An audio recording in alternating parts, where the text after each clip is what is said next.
speaking section of IELTS examination. My name is Sapna Dhameja and I would be your examiner for this part of the test. This test would be recorded.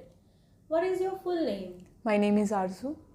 How may I address you? You may call me by my first name, Arzu. May I see your identification, please? Yeah, this is my passport. Thank you, Arzu. Thank you so much. Where do you come from? I am from small village Dharsul, situated in district Fatehbad in northern part of India. Do you like this place? Yes, I like this place because there are various facilities which are provided to the villagers and that are up to the mark, such as electrical facility, water facility and many more. Do you think your place is good for living? Yes, my place provides various amenities which are good educational facilities, healthcare and many more which villagers enjoy the most. In addition to this, there is a newly renowned library which is granted to the dwellers by the management. Okay, great. Few questions will be based on studies. Do you work or study? Well, I study. I have recently completed my graduation and I am preparing for my master's. Okay, what subjects are you studying at the moment? I am studying biochemistry as the major. In addition to this, there are two more subjects which are botany as well as zoology. Great. Do you like your subjects? Yes, I like my subjects because they are investigatory. In addition to this, I came to know about huge knowledge about the nature as well as its components. Okay. Few questions will be based on weekends, Arju. Do you like weekends? Yes, I like weekends because I can spend quality time with my family as well as friends. Okay. How do you spend your weekend? Well, I spend majority of my weekends with my family. I do various things such as talking. In addition to this, I love cooking, which is my hobby too. Great. Few questions will be based on writing. Do you write a lot, Arju? Yes, I write a lot. In addition to this, for my study purpose, I used to write various codings of genetic engineering as well as many other assignments as well as projects. Okay. Do you prefer typing or handwriting while making notes? Well, I prefer handwriting because I can memorize various structures of nucleic acid as well as protein. It also benefits me in my academics. Okay. Few questions will be based on technology. What technology do you use often? Computers or cell phone? Well, I prefer cell phone the most because my cell phone contains various amenities and facilities. In addition to this, there is a software which is installed in my cell phone which helps me in my academics a lot. Okay. It contains various applications. That's yeah. why you like it. Okay. Is technology important in your life? As I'm a biochemist and I do a lot of things on technological gadgets. In addition to this, my professor as well as HOD has granted me a lab and tab in which I do various projects as well as assignments. In order to enrich my skills, I also do various practical skills in these technological gadgets. Okay. What sorts of things do you do on technical gadgets?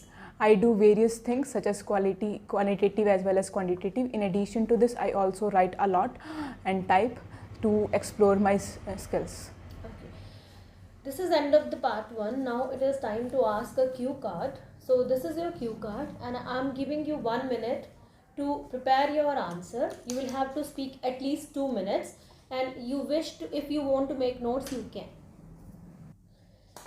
Okay, yes, you may start now. Well, history plays part and parcel role in everyone's life. I too have a lot of interest in history, but there are various historical periods which I'm curious to know about more. One of them is Stone Age as well as Iron Age. It is very fascinating for me as early men used various tools made up of stones earlier. Then he progressed a lot and investigated a lot about minerals as well as stones. In addition to this, in the progressive times, subsequently he used various metals to form his tools. It was more fascinating for me that how he used to sustain his life with the help of hunting and then he turned to the agriculture. It is also a debatable issue because in various historical as well as religious books, it is noteworthy that I think it is noteworthy that in various historical as well as religious books that hunting is an illegal activity as well as it is unethical, but how the early men survived by both these activities and how his mind changed to become an agriculturist and start cultivating to sustain his life. In addition to this, to meet his daily requirements, he had a various adaptable changes. He used to live in the part stones, and in addition to this, it is most debatable issue, because if a person is asked in the street how the earth is formed, he would only say it is the miracle of God. But in my studies of 5th to 8th class, I was totally unaware about the things that I was taught, but now I understand how these things was taught about various ages, as well as the ancestral man, his existence and his habits. All in all, I would learn all these things from the internet. In addition to this, I would also take help of any expert which has very deep knowledge about history, which would clear all my doubts about the existence of God, as well as this historical period of Stone Age as well as Iron Age. Great, good. Thank you so much. This is end of the part 2. Now I am going to ask some follow-up questions which will be based on your cue card. Do you think it is important to know about history? Well, I believe that it is important to learn about history, because if a person knows about his history, he or she can follow footsteps of his or her forefathers of the country and make a glorious past of the nation. What other reasons you consider that important to know about the history? Well, a person can learn about history to know about the historical heroes. In addition to this, he or she can also aware about the sacrifices which they made to relieve the country from various Britishers. In addition to this, the history of my country is very glorious, because various freedom fighters sacrificed their life for the present day. Don't you think that this knowledge of history contribute in the future? Well, absolutely yes, because if a person learns about history, he or she can learn about past mistakes as his forefathers or ancestors done, and he can improve as well as revolutionize the earth. Okay, in your opinion, how can children learn about history, Arju?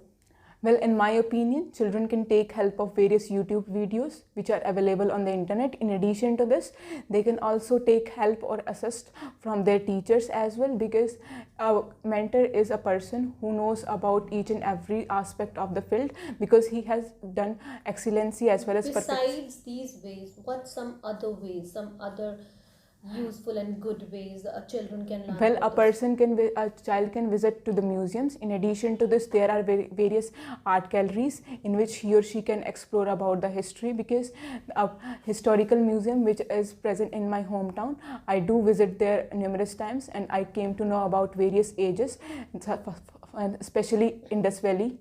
And don't you think that for children, educational tours can be boom?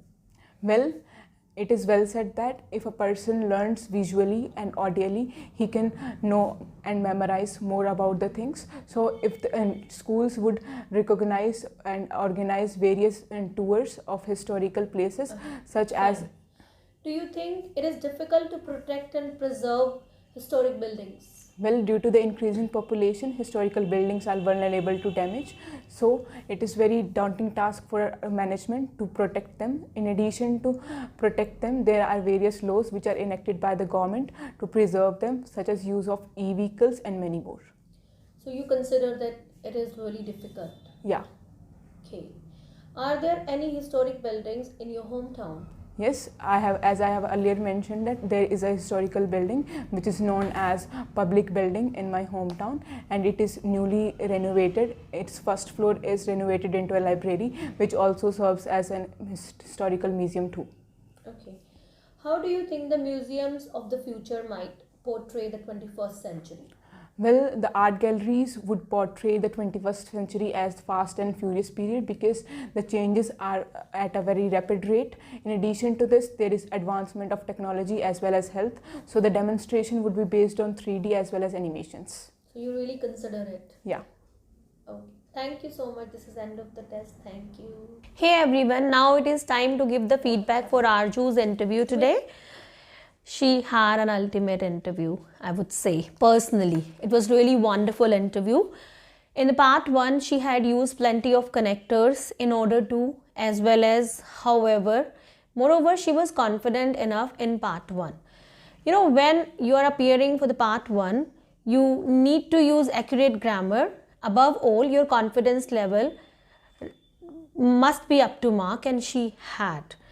But the one mistake she had done in the part 1, in addition to it, she had repeated a lot. Not only in the part 1, but also in entire speaking, she had done this blunder, she had done this mistake. She was using a connector in addition to it unnecessarily. So make sure that when you are appearing in your speaking test, then you need to use variety of other connectors. Moreover, what can I say more? I think so, I would say. But she used only one connector, that was in addition to it. So this was only wrong part in the part 1, and in entire speaking she used in addition to it a lot. Well, when I talk about part 2, you know, part 2 is basically judged on the criteria, that is fluency and coherence, lexical resource, grammar and accuracy, and pronunciation. And she had done ultimate in part 2. I was really impressed by the lexical resource. There was a cue card named describe a historical period you would like to know more about, and she answered me about the Stone Age and the Iron Age. She had a perfect knowledge about the Stone Age and the Iron Age. I mean that she had given the answer appropriately about the historic period, where she had used good vocabulary. It was ultimate vocabulary she used over here. For example, curious, Stone Age, fascinating, investigating, progressive, subsequently, sustain, unethical, cultivating, adaptable changes, miracle, ancestral, and even various other words she used over here. So I'm really impressed by her vocabulary, and pronunciation wise she was good enough. She had done rare grammatical error when she was talking about I would like to know with the help of a person which can guide me. So not which, who can guide me. So this grammatical error she had done over here, otherwise she was good enough. Again in part 3, I asked her various what and why questions. Might be you will be asked by the examiner what and why questions. When you are answering those questions, don't be nervous, don't be confused. Just stay tuned to your answer and just give one or more, add one or more ideas if examiner is asking what, why and how questions to you. And she dealt all the questions very perfectly, accurately. But she had done one mistake over here again, that was when I asked something in the later on in the follow-up part, rather than saying yes, she used yeah twice. She used yeah. Yes, you cannot use yeah in front of examiner. Instead, you have to say yes or sure, certainly, obviously. But yeah is very informal word, so avoid using it. And I would say for this type of speaking, I would give 8 band score to Arju. And if you are preparing like this, make sure that your vocabulary must be good and you have good amount of knowledge about the topic. If these kind of topic are appearing in your examination, so you must have knowledge, and rest criteria you know well. Take care of everything. Good luck everyone.